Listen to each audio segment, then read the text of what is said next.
Deboss. So this is from the Wabi-sabi.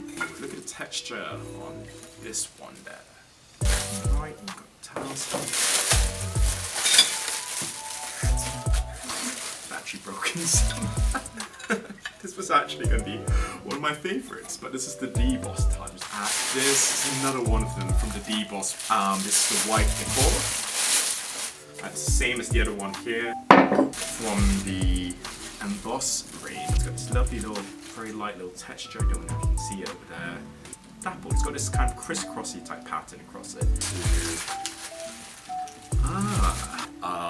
It's a simpler variation of the embossed tile earlier. I think this one's just got the plain crisscross patterns, and it looks really good.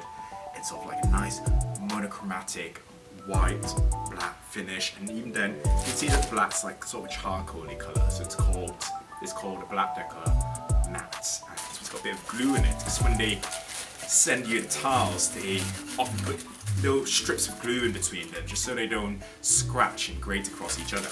Wild Canyon and Wild Cotton. It's a great little like sandy, muddy, terracotta texture that's really in this here. You can see it's got this lovely, again the patterns are stunning. You know, it doesn't have to be overly loud. It can be something that's quite subtle and quite textural, but only upon, you know, when you're looking into it. That's all the tiles have. And only one was broken, so I'm not so sad about it.